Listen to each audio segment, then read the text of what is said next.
So hello and welcome दोस्तों। स्वागत करता हूँ आपका आपके इस चहीते यूट्यूब चैनल पर जिसका नाम है गार्डनिंग इन्फो। वीडियो में आगे जाने से पहले कर दो फटाफट लाइक और चैनल का कर दो सब्सक्राइब। चलो शुरू करते हैं आज का वीडियो। तो दोस्तों, आज के इस वीडियो में हम बात करेंगे जरबेरा के रिपोर्टिंग के ऊपर। जरबेरा के लिए पॉटिंग सॉइल में हमने लिया है 30% गार्डन सॉइल, 30% कंपोस्ट और 30% लिया है रिवर सैंड और 1 टेबल स्पून लिया है ट्राइकोडर्मा। और थोड़े सूखे हुए पत्ते को हमने पहले से गार्डन सॉइल में मिला लिया था, इसलिए उसको हम एडिशनली नहीं बता रहे हैं।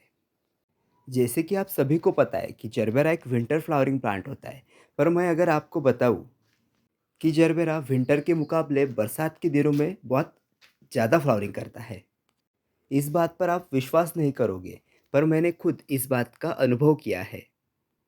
मेरे यहाँ के लगभग सभी जरबेरा के पौधे विंटर सीजन में तो फ्लावरिंग करते ही है, पर उससे कई ज़्यादा वो बरसात के दिनों में अच्छे से फ्लावरिंग करते हैं। क्योंकि हमारे यहाँ क्या होता है, विंटर सीजन आते आते ही 1 से 2 महीना निकल जाते हैं। फिर प्लांट को फ्लावरिंग करने के लिए 1 से 1.5 महीना ही मिल पाता है, और उसमें भी जनवरी मिड से लेकर गर्मियाँ स्टार्ट हो जाती है। फिर इतने कम समय में जरबेरा का प्लांट बहुत अच्छे से फ्लावरिंग नहीं कर पाता। फिर अगर टेम्परेचर बहुत ज़्यादा कम हो गया हो तो उस सिचुएशन में भी जरबेरा फ्लावरिंग नहीं कर पाते हैं। रिपोर्टिंग करते समय सबसे पहला स्टेप आता है कि अगर आपका प्लांट लाल मिट्टी में लगा हुआ है तो प्लांट की जड़ों में से लाल मिट्टी को हटाना ज़रूरी हो जाता है। इसलिए प्लांट के रूट बॉल को हमने कुछ देर के लिए पानी से भरे हुए बकेट में रख दिया है ताकि लाल मिट्टी आसानी से छूट जाए। आप हल्के हल्के हाथों से प्लांट के रूट बॉल के ऊपर से लाल मिट्टी को धीरे धीरे से हटाते रहिए ताकि जड़ों पर चिपकी हुई लाल मिट्टी जल्दी से निकल जाए।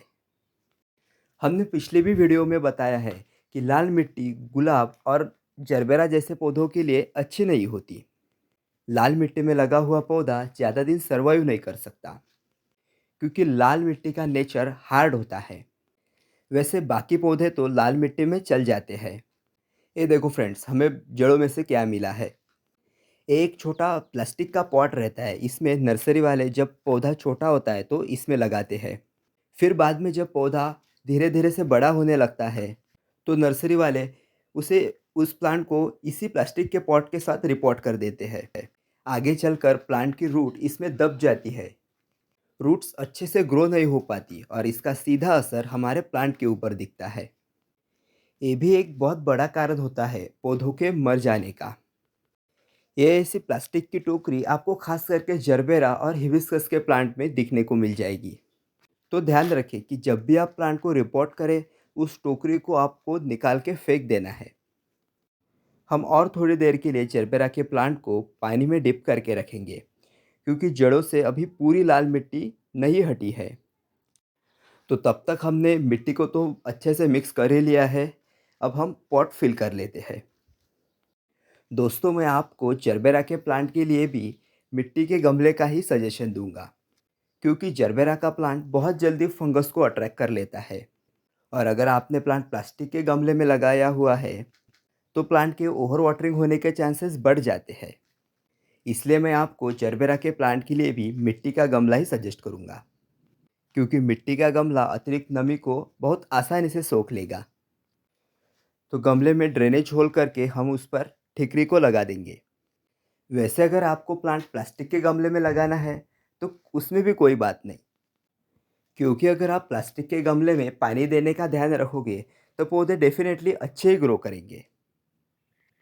मैंने भी अपने बहुत से पौधे प्लास्टिक के गमलों में ही लगाए हुए हैं, पर अगर बात है गुलाब और जरबेरा की तो इसके लिए मैं मिट्टी के गमलों का ही चुनाव करता हूँ। पॉट को हमने आधे से ज़्यादा मिट्टी से फिल कर दिया है। मैंने बहुत बार ऐसा देखा है कि कई लोग मिट्टी को एकदम दबा के बिठाते हैं। आपको ऐसा नहीं करना है, क्योंकि उस सिचुएशन में प्लांट के लिए रूट्स को नीचे डालना थोड़ा मुश्किल हो जाता है, और पहली बार पानी देते समय पानी भी पूरे नीचे तक नहीं पहुंच पाता। वैसे अगर कुछ बातों का ध्यान रखा जाए तो जरबेरा का प्लांट हार्डी प्लांट होता है। जरबेरा के प्लांट को अगर विंटर सीजन चल रहा है तो प्लांट को आपको फुल डे की सनलाइट में रखना होगा। और अगर समर सीज़न चल रहा है तो प्लांट को आपको ग्रीन नेट के नीचे या फिर दिन के 2 से 3 घंटे की धूप में ही आपको प्लांट को रखना होगा। फिर अगर आप प्लांट को ओवर वाटरिंग ना करके प्लांट की ज़रूरत के हिसाब से आप वाटरिंग करोगे तो प्लांट बहुत अच्छे से ग्रो करेगा, इसमें कोई शक नहीं। प्लांट को आपको एकदम गमले के सेंटर में लगाना होगा क्योंकि जरबेरा का प्लांट अपने पल्प्स निकालते रहता है। प्लांट सेंटर में होने की वजह से प्लांट के चारों तरफ प्लांट अपने पल्प्स निकालता रहेगा। जरबेरा की रिपोर्टिंग करते समय आपको कभी भी उसका क्राउन एरिया मिट्टी के नीचे नहीं दबाना है। अगर आपने प्लांट का क्राउन एरिया मिट्टी के नीचे दबा दिया तो प्लांट आपका बहुत जल्दी डेड हो जाएगा, क्योंकि अगर आपके प्लांट का क्राउन एरिया मिट्टी के अंदर रहेगा तो बहुत ज़्यादा चांसेस रहते हैं फंगस के आने के, और प्लांट उस अपने क्राउन एरिया से ही नए लीव्स और कलियों को निकालता है। फिर अगर आपके प्लांट का क्राउन एरिया ही ज़मीन के नीचे रहेगा तो प्लांट अपने नए लीव्स को उतने अच्छे से नहीं निकाल पा सकेगा। इसलिए प्लांट के क्राउन एरिया को आपको मिट्टी से ऊपर ही रखना होगा। प्लांट के जो भी लीफ नीचे मिट्टी को टच कर रहे हैं उसे हम काट लेंगे, क्योंकि वो फंगस को अट्रैक्ट कर सकते हैं। और सूखे हुए फ्लावर की डंडियों को भी हमें तुरंत प्लांट के ऊपर से कट कर देना चाहिए, क्योंकि प्लांट उसे पीला करेगा, सुखाएगा और फिर निकल जाएगा, इसमें बहुत टाइम निकल जाएगा।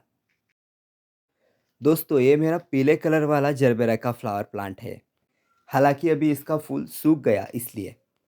तो चलो फ्रेंड, मिलते हैं नेक्स्ट वीडियो में। ऐसी इन्फॉर्मेटिव वीडियो मैं आपके लिए लाता रहूँगा, तो देखते रहिएगा गार्डनिंग इन्फो। Thank you.